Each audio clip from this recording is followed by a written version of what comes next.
Hello and welcome. In this tutorial, you'll learn how to read data codes with MVTec HALCON. We'll also have a look at some common problems and how to solve them.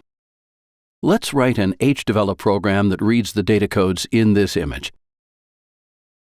First, we create the 2D datacode model handle.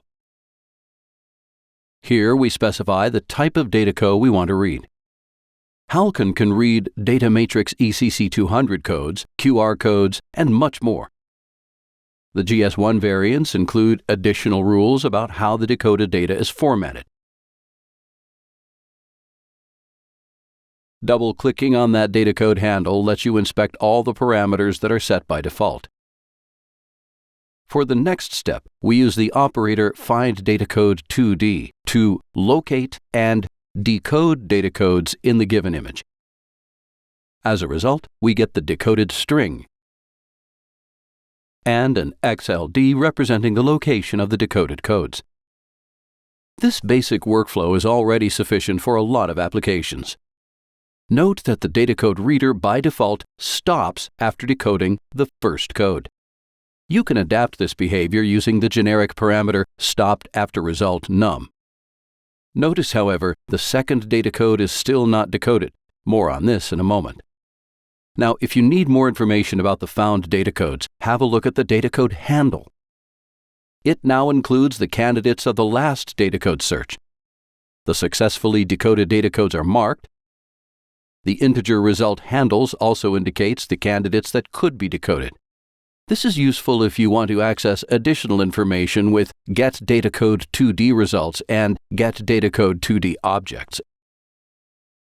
The candidates contain more information about the symbol as well as the search and decoding process.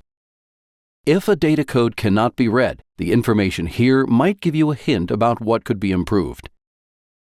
To fix potential problems, you can adapt the model parameters with setDataCode2D_param. To debug additional information, activate the persistence mode. This allows you to, for example, inspect the modules that were classified as foreground.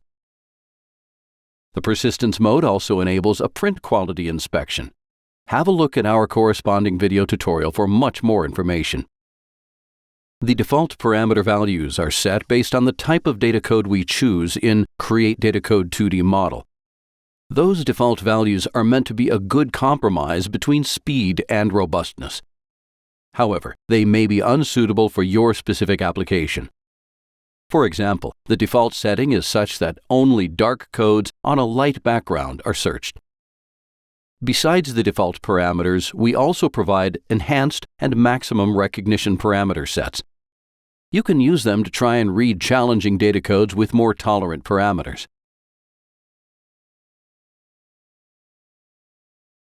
With the maximum recognition parameter set, we can finally also read the deformed data code in the corner.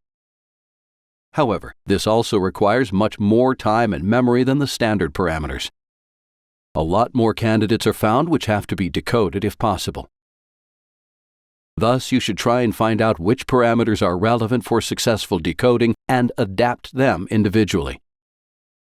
Another possibility to find suitable parameters is to train them. For more information, have a look at the HDevelop example ECC200 training.hdev. Here we call findDataCode2D multiple times with the training mode enabled. You can train all parameters or specific parameters. The training of the first image restricts the model to the parameter values needed to find, read, and decode the symbol of that specific image. All following training images are used to extend the restricted model again so that the resulting model suits the whole set of images. Thus, the training can also be used to find more restricted parameter sets to speed up the datacode reader. This concludes this tutorial. With this overview, you should be able to easily read data codes with MVTec HALCON. Much more information can be found in the operator reference, the solution guide on 2D data codes, and the numerous HDevelop examples we provide. Thank you for watching.